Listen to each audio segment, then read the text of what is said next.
Cup Series runs its first race of 1998, and it's live here on ESPN. For 14 drivers, there's something new to get excited about at the World Center of Racing. Those who were fastest second-round qualifiers in 1997 get a chance to race their way into the Bud Shootout. Who are some of the names in the qualifier? We'll try Earnhardt, Blake Speed, Jimmy Spencer, and Rick Mast. No time to waste. You've got only 25 laps to get to the front in the Bud Shootout qualifier. Hold on. All right, field coming out of corner number 4. We are about set to go racing. 1998's NASCAR Winston Cup season is about to begin with the Bud Shootout qualifier. Sterling Marlin leads them down. Not yet. Now the green waves, and here we go.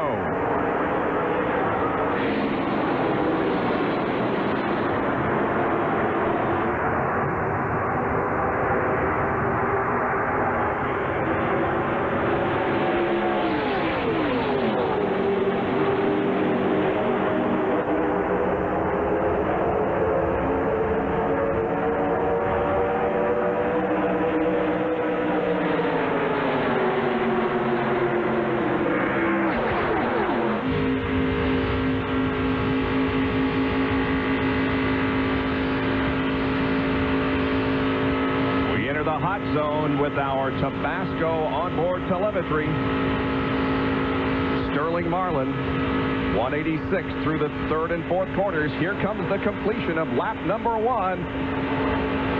And Sterling Marlin will lead lap number 1, and now the car should be pretty much up to full speed by now. Okay, this is the lap that they could hit on. Coming up will be the conclusion of lap number 10. We're going to see how many come in and take their required pit stop under green flag conditions. Let's see, will they begin to slow down coming off turn number 4 and take their pit stop? Yes, they're all coming in so far. Every car is coming down pit road. 65 miles an hour, guys. Get her woed down. And here they come. Man, it's crowded on pit road as they come in 2 and 3 abreast. First 2 come. Oh, we see Dave Marcus did not come in. Here's Jerry Punt. All right, Dale Earnhardt coming into his pit. We'll see if Larry McReynolds and all that pit practice, those new tire changers, will make a difference. Right side jack is up. It'll only be 2 right side tires to Bill Weber. Same for Sterling Marlin. He leads all these cars. On pit road has the pit closest to the exit. Sterling's away. Spencer's on his way. Now the 98 is down. The 75 goes by. Earnhardt creeps out. They can't get the 95 to go. They're pushing it along pit road. Jerry. And the 3 cars stalled, and likewise the 98 of Sachs had stalled, and now it has just refired. That cost Sachs about 9 or 10 spots and cost Earnhardt about 4 or 5 here in the pit. And Jimmy Spencer, it appears, wins the race out of the pit area, and he is going to be very tough to catch. Wow. A great pit stop by Travis Carter and that crew as Dave Marcus comes down pit road. There he is, the Realtree Chevrolet, and we see Mike Skinner's crew pitting his car. Billy Standridge also coming down pit road. Both these cars chose not to pit last time as Jimmy Spencer comes off the corner with about a 2-second lead. Boy, he has got a nice advantage here as they complete lap number 12. Nast is second, then Bodine, Marlin, Speed, and Little. Then Trickle, Earnhardt, Green, Sachs, and Bradbury, of course, and Marcus just made pit stops. Yeah, I haven't seen the leader be a sitting duck in a while at a super speedway race, you know. But when you got Earnhardt in third, Spencer leading the thing, and an unknown in Lake, who's had tremendous success on big racetracks with the new sponsor and everything here, you got a lot of variables that are going in this last lap. Final lap into turn number 1. Earnhardt up high on the track, about a lane higher than everybody else. They come out of the second quarter and down the backstretch for the final time. He and Lake Speed both laid back trying to get that run. Is it going to work? I don't know. I'm going to have to say that I would have thought they would have made their move coming out of 2 as strong as Lake has been. But when Dale went a little bit higher, then Lake kind of stayed down low a little bit. All right, nobody making a move so far. Is it going to be Spencer advancing to the Bud Shootout? Let's see what happens as they come off the final corner. They race to the checkered flag. Everybody stays in line. Jimmy Spencer Spencer wins the Bud Shootout qualifier, followed by Lake Speed, Dale Earnhardt, Sterling Marlin. To kick off Speed Weeks 1998, Jimmy Spencer, we told you at the top of the show, Mr. Excitement. What better way? Couldn't have scripted it any better, Jimmy, in a Disney movie from last to first in 25 laps. I'll tell you, first of all, I want to thank NASCAR and Budweiser for changing the format, you know, because I think if you started 13th and didn't have the pit stop, I think it wouldn't have played the same excitement for the fans, excitement for the driver. My guys, I can't say enough for them. They've been working hard and quiet all winter long. And this is a little tribute to them. Now the big one's coming up. Kyle Petty said, you know, this guy is going high, he's going low, he's in the middle. You were passing him everywhere you caught him. The car obviously was handling great, but had huge horsepower. Car was the same car we had here last year for the 500. And, you know, we had a problem here, cut a tire, whatever you want to say. I know that something happened and took us that opportunity to win this 500. And that car ran excellent everywhere on the super speedway, so we decided to bring it back. I'd like to have it for the 500. I know this is a special win for you because our good friend T. Wayne Robertson's got to be smiling down from above saying, "Atta baby, Jimmy." Oh, I mean, anytime you bring that name up, it hurts because I lost a heck of a friend, and he's instrumental in doing what he done here. I wish he wouldn't have brought his name up, but I love him. I miss him. Thanks. What more can you say than that? Emotion, true emotion from the heart. Jimmy Spencer, who misses a friend, takes the car and the opportunity that T. Wayne Robertson gave him to victory lane for Speed Weeks 1998. Back with more in a moment.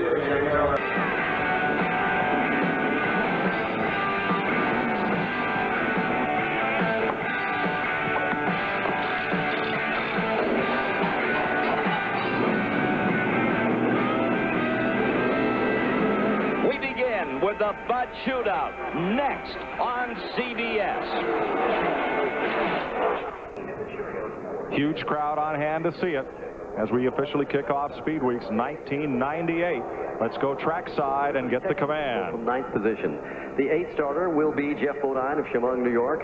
In the Motorsports Ford, the McDonald's Ford of Bill Elliott of Dawsonville, Georgia will go from 7th position. Todd Bodine out of Chemung, New York has the Tabasco Pontiac up in 6th place. And now, ladies and gentlemen, for the most famous words in motorsports, the Grand Marshal of the Bud Shootout at Daytona, Mr. Dan Lefevre.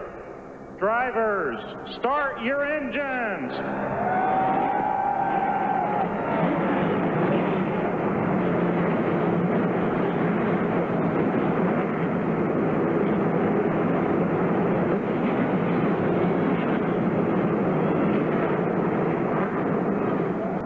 Car dives for pit road. Stock car portion of Speed Weeks 1998. Leading the 40th annual Daytona 500. We're under the green flag.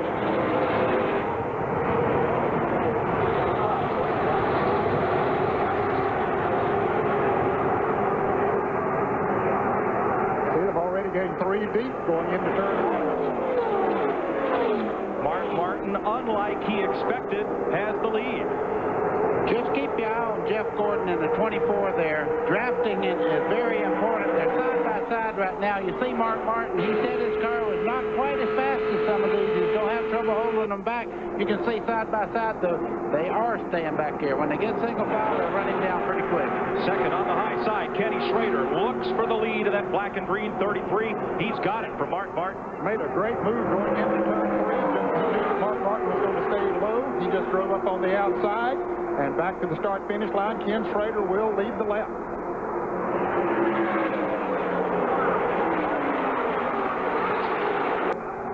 There's your lead pack.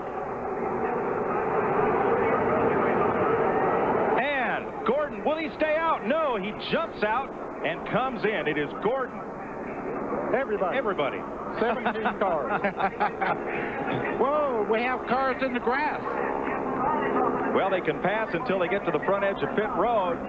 And here they come, 65-mile-an-hour pit road speed. Here's Ralph. Jeff Gordon comes down to the pit lane. Barry Muse set the jacket up. Ray Evernham's not going to make any changes to the cars. They're just going to change 2 right side tires. Down he goes. He's underway to Dick Berggren.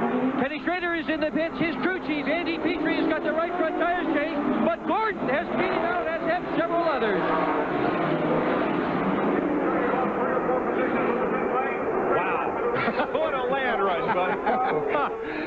Well, Jeff Gordon got in first. He left first. I know the race Warriors have to be very happy. His pit crew really did a nice job there.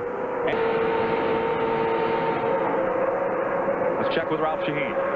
Mike, we talked to Ryan Pemberton, crew chief Ernie Irvin, on the strategy for the last couple of laps. I said, Ryan, what's your strategy? He says, oh, in the wall. Ward Burton bounces off the wall.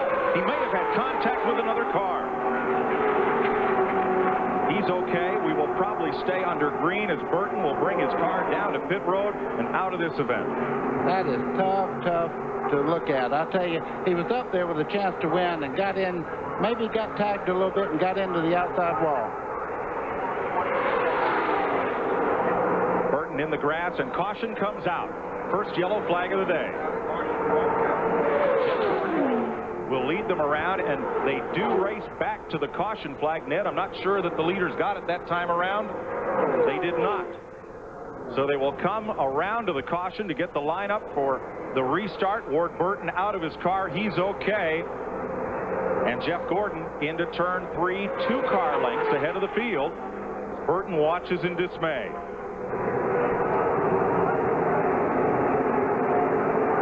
well, let's see if he's turning his back to the field as they come around. And to the caution flag. Jeff Gordon will lead them. Ernie Irvin, Rusty Wallace. There's Bobby Labonte, Kenny Schrader, John Andretti, Kenny Wallace, and Jimmy Spencer. Mike Skinner, Todd and Jeff Bodine, and Bill Elliott. All love to see this caution flag because they will restart double file and everybody gets a fresh shot to win this thing. Let's show you what happened here to Ward Burton, number 22. Well, see, he's the black car out there, the 22. He might have had a little bit of contact with Bobby Labonte. I'm not sure. Boy, that's hard to say, Ned. You could see they made down the back straightaway, one moved over, but it looks like maybe he might have had a tire go down or something. Could have had. We're under caution. These caution laps do not count. This is a green flag only race. So we'll take a pause from Daytona and be right back. This CBS Sports Race Summary is sponsored by Brewery Fresh Budweiser, the king of beers. First caution of this 25-lap Bud Shootout after 23 laps. 2 leaders. Mark Martin from the pole. Ken Schrader, now Jeff Gordon. 2 lead changes. That was from Martin, the pole sitter, to Schrader, and then Schrader to Jeff Gordon. Ward Burton is the only driver out of the race. The crash you just saw on lap 23 that has put us under these non-counting caution laps. There is the damage to Burton's car, the Bill Davis Pontiac on the right side. Pace car accelerates off turn number 4. Down the short chute to pit road. 2 laps, 100 grand to the winner.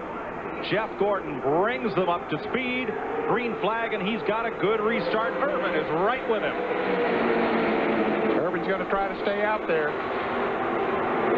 That'll help everybody else. Todd Bodine switches lanes, goes up high, deep in the field. Side by side, Chevy and Pontiac in the lead. You can see him almost buck drafting there. Bobby Labonte falling back. Here comes Spencer. Tire rub perhaps on Labonte. Andretti clipped him, and he gets slammed into by Joe Nemechek. And the caution is coming out. But they do race back to the flag. I believe in this case they'll probably redo what we just did. I don't know. We'll have to check it out and see. But you're right. The rules were that they race back to the flag, so they are racing back to the flag. Ernie Irvin up high by himself. Everyone else to the bottom of the racetrack. Jeff Gordon, Rusty Wallace, and Kenny Schrader. Forges ahead into 3rd, and Jimmy Spencer to 4th as they come across to take the 2nd caution flag of the day. And hapless Joe Nemechek was at full speed and had no place when Bobby Labonte's car slowed and then scraped the wall. Yeah, something happened to his race car, Bobby Labonte, and he was up there in the high groove, and others were coming around, and Nemechek had nowhere to go. That's Bobby Labonte trying to make it around to the pits. Yeah, you can hear the tires and everything flapping under there. Terrible. Look at the damage to that car. There was smoke from the rear of Labonte's car as it slowed. Hard to tell what from. And you saw on Nemechek's windshield view, it looked like that windshield may have been covered with oil. Let's see what happened. Okay, this is the 18 car, Bobby Labonte. And here's Jimmy Spencer coming on the inside. And 25 of John Andretti right there behind him. You see smoke out of the back of the car, though, way back up on the racetrack there. He had problems way back up there. Look at Nemechek, nowhere to go. He was coming off of there at full steam, as Mike said, and right there Labonte was. And you'll see Nemechek could not turn left. Now there's the start of that smoke. Now Andretti's got to make a move. He's got to get away from that car, and just clips him. Now at that point, Nemechek could be hard on the brake, but from 190 miles an hour, there's no way to slow in 2 car lengths distance. This is looking back from Bobby Labonte's car.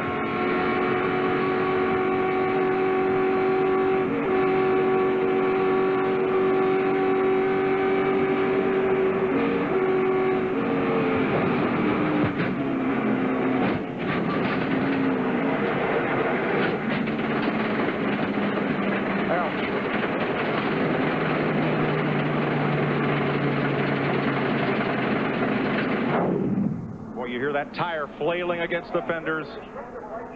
And Dick Berggren has an update. Mike, Jimmy Maycar, who is Bobby Labonte's crew chief, said that all started when the right front tire was cut going into the corner. The tire went down, and you saw the consequences. Okay, that's where the smoke came from the tire then. As he went, there's Bobby getting out of the car. Bobby Labonte is okay, but out of this race. But on the pole for the Daytona 500. Well, we're with Bobby Labonte. Bobby, can you tell me what happened out there? Yeah, my right front tire went down going into one, and I had a bunch of cars on me, and I was wanting them there too, but that wasn't the right time to have them on me. So it's just one of those deals where, you know, just didn't have as good luck as we needed to, and unfortunately for us, it tore up a good race car, and it tore up some other cars too, but that's kind of the way it goes. That's racing. This is not your pole-winning car, I hope, and are you setting out for the 500? Did you learn anything? A little bit, but that's not our other car, but you know, it's horsepower's tearing something up anyway, but it's unfortunate, and you know, we got up to, you know, 4th there towards the end, and we're going to have look good on a restart, but you know, things like that happen, and you know, when it does, usually here it happens in a big way. Have you and your brother had a chance to talk about starting side by side for the first time ever in the Daytona 500? No, not yet. We'll talk about it later, I'm sure. You can be sure that conversation will be coming, gentlemen. 1 lap to go. This is exciting. Can they anticipate Gordon and get a jump on the man who won nearly everything last year? Rusty's out in front of him. Gordon got off the gas. Green flag. Gordon is still very, very slow. And Jimmy Spencer drops to the inside. Here comes Spencer. He and Rusty Wallace may trade a little paint down in turn 1. Rusty Wallace has some help on the outside here. That's Kenny Wallace, little brother, trying to shove Rusty to victory lane. Look at Bill Elliott in the 94 there in 3rd. 3 Fords on the outside of Jimmy Spencer there. Also a Ford. Coming up the inside is Schrader in that black and green 33. Coming up to help Jeff Gordon. The leader went to dead last on the restart. Here they go into the turn 3 banking for the final time. And Rusty Wallace right on the bottom there, Ned. The brothers work together, and it's going to get a win. Off turn 4. 1,500 feet away from $100,000. Rusty Wallace comes to the flag and wins the Bud Shootout. Kenny Wallace, Bill Elliott, Jimmy Spencer, Kenny Schrader, the top 5, and Jeff Gordon. Coasting around. He evidently stripped a gear or something on that restart. Rusty Wallace is in victory lane. Winner of the Bud Shootout, runner-up last year, first place this year. Ken Squires in victory lane. Unquestionably the best all-star race to lead Speed Weeks off in history. Rusty Wallace victorious after 12 tries. Here he comes, uncinching himself out and getting a tremendous ovation, and not so big ovation from some, as he defeats Jeff Gordon in this last lap shootout. Rusty, congratulations. Oh man, thanks a lot, man. It's really appreciated. It's a great race. You know, I had to get going on the end there, and I guess he missed a gear or something, but man, this Taurus was honking today, and I had little Kenny behind me. He stuck it right up there. We went to the front. It was great. did you fake him out on that restart at the last lap? Man, I don't know what I'd done. All I know is that when I was ready, I had this thing cleared out and I was ready to rock. You know, I think that's always been one of my strong points. It's got me in trouble a couple times, but evidently I nailed it and he nailed it, and something broke in his car because the whole field drove past him. But a great day for the Ford Taurus. Its first victory at Daytona. I'm real proud for it. The adventures of Rusty's car was here. I'd like to thank my sponsors, Miller, Meade, Mobile, all of them. They did a great job. You better thank your brother, too. Let's go to Ralph Shaheen. Jeff, what happened? Well, it's pretty disappointing that they let a restart like that get away, you know. I mean, Rusty jumped the start big time before. They said the area of the 76 ball, he started taking off long before we got there. But I don't know if it matters anyway. You know, I was waiting for the caution because I knew they weren't going to start. I was like, there's no way they're going to let that happen. And then I broke fourth gear coming up through the gear, so I was done anyway. Did you feel like it was up to the leader to set the pace to the line? I know it is. They said it right in the driver's meeting. They said the leader, you know, sets the pace. He starts the race. It certainly wasn't that way today.